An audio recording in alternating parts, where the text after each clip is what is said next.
1956. Evocação número 1 do pernambucano Nelson Ferreira ganha o Carnaval do Rio de Janeiro através do concurso da Rádio Nacional. Esta vitória teve grande valor para a cultura pernambucana e consolidou o trabalho iniciado há 2 anos pelo único parque industrial fonográfico fora do eixo Centro-Sul, a fábrica de discos Rosenblit. A Rosenblit ficava em Recife, na Estrada dos Remédios, número 855, no bairro de Afogados. Nós tínhamos uma loja chamada Loja do Bom Gosto. E era uma loja muito bem montada de discos. E nós, para termos os frevos para ser vendidos, então os representantes das multinacionais vinham, nós íamos fazer uma audição com todas as lojas de discos da capital, do estado. Agora, se atingisse, pela votação e pelos pedidos que as pessoas que estavam presentes comprassem, que passasse de 3.000 discos, então seria gravado. Se não atingisse, não seria gravado. Aqueles compositores e cantores seriam preteridos. Eu achava aquilo ali um absurdo. Ia mais me chateando. Eu digo, sabe o negócio, vou fazer uma fábrica de discos. Frevo, maracatu, caboclinho, violeiros, cirandas, os principais ritmos da nossa cultura viveram uma história de amor com a Rosenblit. Mostrar ao resto do Brasil e ao mundo as belezas de nossa música era o grande objetivo da gravadora. Pernambuco foi amplamente gravado, produzido e divulgado pelos selos da Rosenblit, AU, Solar, Passarela, Arquivo. E o mais importante de todos, o selo Mocambo, responsável pelos grandes lançamentos. Para mim foi um acontecimento, foi uma alegria muito grande eu ser escolhido para ser o timoneiro dessa nau que estava começando, adentrando no mar musical pernambucano. Então, em 1953, nós gravamos de Aldemar Paiva e José Menezes a música que seria realmente a primeira música a ser editada pelos discos Rosenblit, o Frevo Canção Boneca. Naquele tempo era um disco de 78 rotações, que ficava uma música de um lado, outra do outro. E no outro lado entrou o frevo Come e Dorme, do saudoso e queridíssimo maestro Nelson Ferreira, frevo de rua. E do outro lado o frevo Canção Boneca. Para mim foi motivo de alegria imensa. É difícil imaginar o que teria sido da música de Pernambuco se José Rosenblit não tivesse inaugurado a fábrica de discos, a primeira indústria instalada no estado. O que seria do frevo canção, do frevo de rua e do frevo de bloco? O que teria sido de nós se a beleza rara e grata das composições de Nelson Ferreira não tivessem sido registradas? E quanto aos nossos carnavais, dá para imaginá-los sem os versos inspirados do mestre Capiba? Eu bem sabia que esse amor um dia também tinha seu fim, essa vida é mesmo assim. Não penses que estou triste nem que vou chorar, eu vou cair no frevo que é de amargar. Oi. Era uma fábrica de discos gravando um pedaço da memória do Brasil. Basta lembrar dos compositores, dos corais, das músicas. Em cada nome um suspiro de alívio. Os registros estão lá. Graças a Rosenblit, que deixou para nós a maestria daqueles que fizeram a história da cultura pernambucana. Quando eu tinha entre 14 e 16 anos, quando eu me lembro que eu gazeava aula, eu estava no Colégio Marista, na Conta da Boa Vista, mas eu gazeava aula e ia sozinho para a Estrada dos Remédios, para a Rosenblit. E um dia o Ercílio, que era o técnico de som, de tanto me ver lá, de vez em quando me via lá, ele me chamou e me levou dentro da técnica. Quando eu entrei na técnica, eu fui tomado assim por aquele clima, né? Por aquele linguajar da música, da terminologia musical de estúdio, né? E mais aquele cheiro dos equipamentos, o cheiro das fitas, que aquele cheiro me tomava totalmente, assim, aquele cheiro nunca mais saiu. Eu coloco o Sr. Rosenblit no rol das pessoas que me influenciaram bastante. Me influenciaram com a atitude dele de fazer com que isso daqui, que o nosso estado existisse musicalmente e se tornasse uma coisa forte musicalmente dentro do país e do mundo. A Rosenblit era uma das mais modernas gravadoras da América Latina. O Parque Fonográfico possuía um estúdio de gravação com 16 canais, galvanoplastia, calandra e prensas. Um departamento de arte e uma gráfica em offset, a maior do norte e nordeste da época. Produzia os encartes, cartazes, folders, selos e catálogos. É Brasil campeão do mundo, Brasil, Brasil, todos cantam pela rua, Brasil, Brasil. Em 1958, o Brasil conquistou o título de campeão do mundo contra a Suécia. Os funcionários da Rosenblit comemoraram trabalhando dobrado.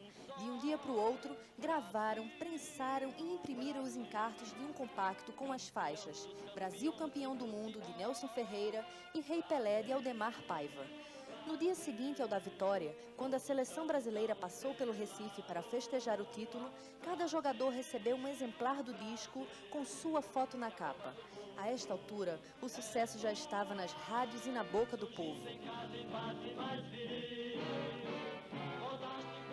No ano seguinte, a Rosenblit iniciava seu período áureo.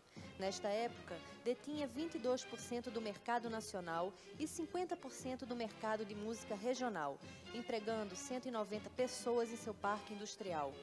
Ao longo de seus 28 anos de existência, a Rosenblit produziu mais de 2.000 discos, entre compactos, LPs, 78 e 33 RPM. Quando o frevo estava no auge aqui em Recife, as marchinhas de carnaval, antigamente se tocava, se cantava, as marchinhas de carnaval que se fazia aqui no Recife, era porque existia Rosenblit. Quer dizer, quando o frevo teve o auge do frevo, foi porque existia Rosenblit, né? Tinha uma coisa que a produção dos discos eram feitos aqui, se vendia aqui, e tinha uma gravadora que era daqui. A partir do fim da Rosenblit foi que o frevo entrou em declínio, né? Quer dizer, a Rosenblit é uma coisa importantíssima, era. Se existisse de outra Rosenblit, essa música daqui de Pernambuco teria muito mais força do que tem hoje. Com o final da Rosenblit, praticamente a música pernambucana morreu.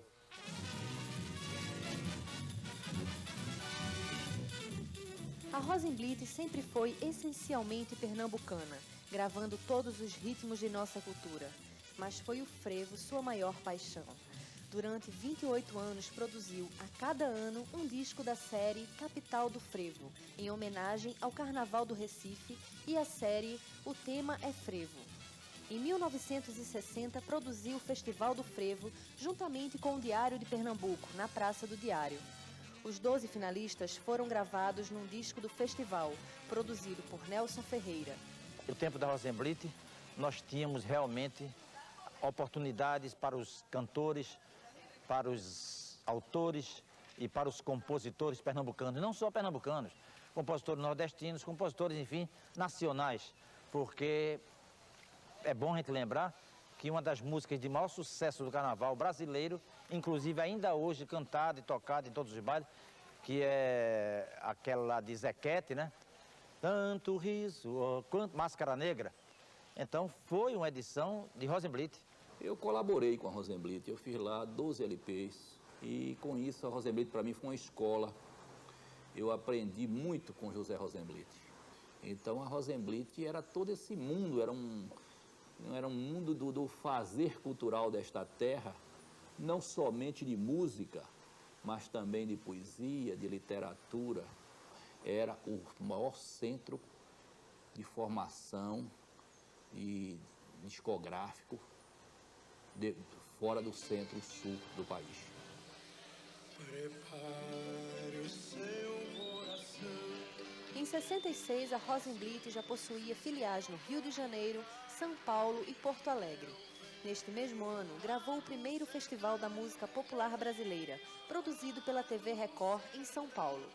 O disco foi gravado ao vivo.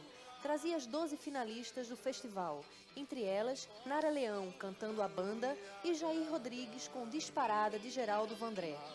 Esse festival marcou o momento histórico que o Brasil vivia.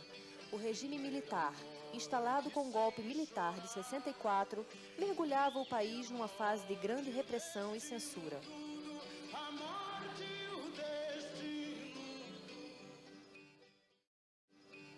Pioneirismo sempre foi a marca da Rosenblit. Foi a primeira gravadora a lançar um disco de uma escola de samba, O Bafo da Onça, e a primeira a ter músicas em novelas. Nino, o italianinho da TV Tupi, já incluía em sua trilha Serenata Suburbana, do mestre Capiba. Nesta época, a Rosenblit lançava mais um selo, o AU, Artistas Unidos, que gravou vários cantores brasileiros como Jorge Ben e Martinha.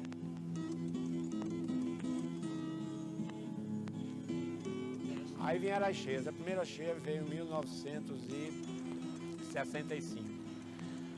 Aí as manchetes dos jornais disseram que foi a maior cheia havida nos últimos 100 anos, 1965. Na fábrica entrou 20 centímetros. Então o que é que nós fizemos? Começamos a preparar a fábrica para qualquer outra eventualidade futura e aumentamos o nível do solo, aumentamos as máquinas para 80 centímetros. Mas quando veio a cheia de 66, aí deu 1,70 m. Aí acabou tudo. E nós tivemos um trabalho para recompor muitas matrizes. Mas isso não impediu a Rosenblit de continuar gravando e divulgando a música produzida em Pernambuco. Entrando na década de 70, com o mesmo espírito inovador, a Rosenblit investiu no movimento musical que ficou conhecido por movimento Udi-Grudi.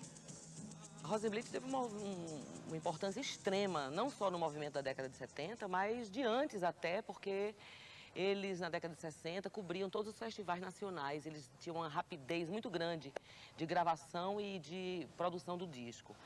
Mas houve uma fase muito negra, cheias, e a Rosenblit ficou muito destruída com isso tudo. O estúdio estava numa situação horrível, mas a gente, em contrapartida, tinha a mentalidade de seu José Rosenblit, que era um cara genial. Então, em 72, a gente tentou reincrementar. E daí em diante, eles sempre abriram espaço pra gente. O seu Zé abria totalmente a porta da história, sabe como é que é? Dizendo, não, eu quero ver como é que vai ser. A Rosenblit foi responsável pelos lançamentos que marcaram esta época. Flaviola e o Bando do Sol, Sátiva, Marconi Notaro no sub-reino dos metazoários. Mas o disco que melhor caracterizou o movimento de grude foi Lula Cortes e Zé Ramalho, Paebiru, Caminho da Montanha do Sol. O LP marcou época pelo experimentalismo da música, pelo arrojo do material gráfico e por reunir a maioria dos compositores da década de 70.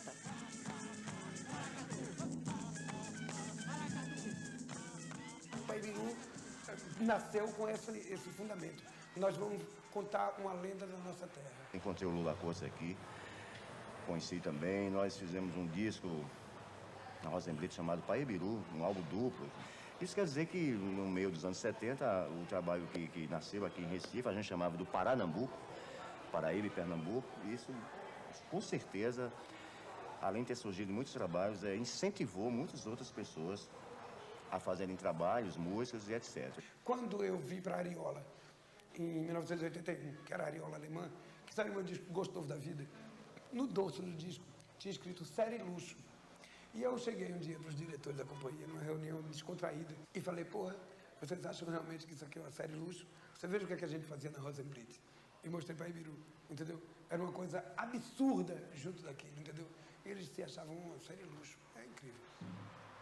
Não foi apenas música que a Rosenblit gravou. Discos de poesias e versos também fizeram parte de seu catálogo. Entre eles, um vozeirão feroz, digno de um grande cantor, deixou sua marca em discos de 78 e 33 RPM. O poeta Censo Ferreira registrou no selo Mocambo da Rosenblit declamações de muitas de suas poesias, que marcaram a vida e a carreira desse artista pernambucano. Madeira que o cupim não rola, madeira que o cupim não rola. Em 1970 e 75, o rio Capibaribe voltou a invadir a cidade do Recife. Consideradas as piores de todos os tempos, essas cheias fizeram da Rosenblit uma de suas maiores vítimas. O rio que tanto inspirou as composições registradas pela gravadora destruiu parte do acervo da Rosenblit, entre matrizes de discos, documentos e equipamentos. Quando foi em 1970, outra cheia. Aí deu também 1,85 m. Aí quando houve a de 1975, aí deu 2,10 m de água na fábrica. Porque quando eu entrei na fábrica, me deu um acesso de choro, não por causa do material, não, mas pelo que a gente tinha construído, com amor, com tudo, e ver de repente, de um dia para outro, tudo destruído. A gente não gosta nem de se lembrar dessas coisas, né? Não foi apenas as águas do Capibaribe que destruíram a Rosenblit. O golpe militar de 64 abriu o mercado brasileiro para as empresas estrangeiras. Isso fortaleceu os interesses das multinacionais, que miravam a Rosenblit, uma indústria confinada no nordeste do Brasil, detendo uma boa parte do mercado fonográfico e se mostrando dependente de tudo e de todos. A televisão e o advento do videotape trouxeram para o interior do Brasil a bossa nova, a MPB e o iê-iê-iê. Trouxeram ainda os Beatles e seus Sgt. Peppers. A música brasileira começava a delinear-se por outros caminhos, com Caetano Veloso eletrificando o frevo na música atrás do trio elétrico. Como encaixar no meio disso tudo aquele homem apaixonado pela música tradicional de Pernambuco e seu propósito de regionalismo e pernambucanidade? Tudo que você faz com amor, entendeu? E olhando as coisas como deveria ser, defendendo o nosso ritmo local, as coisas da terra, as raízes, e você vê que não pode concretizar, porque infelizmente eu não tinha condições financeiras para tocar o barco.